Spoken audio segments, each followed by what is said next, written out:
Hi friends, నా channel కి స్వాగతం. అదృశ్య బహుమతి. లియోరా అనే చిన్న గ్రామంలో ఎలీ అనే దయగల కాని పేద పిల్లవాడు నివసించాడు. అతనికి ఇవ్వడానికి డబ్బు లేదు, ధరించడానికి చక్కని దుస్తులు లేవు, ఇతరులను ఆకట్టుకునే గొప్ప సామర్థ్యాలు లేవు.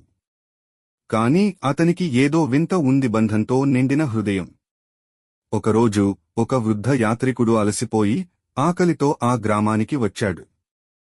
చాలామంది తమ సొంత జీవితాలతో చాలా బిజీగా ఉండి దానిని విస్మరించారు.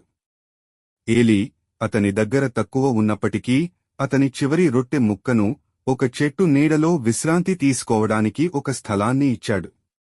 ప్రయాణికుడు నవ్వాడు. ఇతరులు అలా చేయనప్పుడు నాకు దయ ఇవ్వబడింది. బదులుగా బహుమతి ఇవ్వండి. అతను తన చేతిని తన సంచిలో ఉంచి అదృశ్యమైన ఒక చిన్న సంచిని లాగారు. ఇది ఎకోస్ ఇచ్చిన బహుమతి.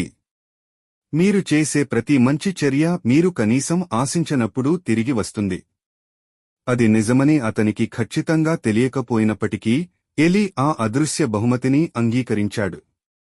అయినప్పటికీ అతను తన జీవితాన్ని ఎప్పటిలాగే కొనసాగించాడు. తనకు వీలైనప్పుడల్లా ఇతరులకు సహాయం చేశాడు. సంవత్సరాలు గడిచిపోయాయి, మరియు ఒకరోజు ప్రజలు భయంకరమైన కరువుతో కొట్టబడ్డారు. పంటలు విఫలమయ్యాయి మరియు ఆహారం చాలా తక్కువగా ఉంది. ఒకప్పుడు ధనవంతులైన చాలామంది గ్రామస్తులు ఇప్పుడు కష్టాలు పడుతున్నారు. కాని ఆశ్చర్యకరంగా ఎలీ ఎప్పుడూ ఆకలితో లేడు. నేను మీ చిన్న ఆహారాన్ని ఎవరితోనైనా పంచుకున్న ప్రతిసారీ మరుసటి రోజు నేను మరింత కనుగొన్నాను.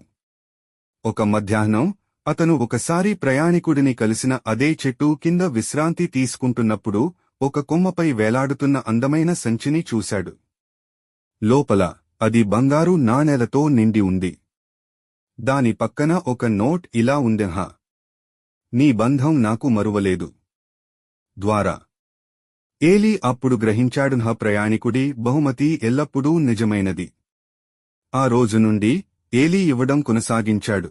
మంచితనం ఎప్పుడూ తిరిగి వస్తుందని తెలుసు, అది కనిపించకపోయినా.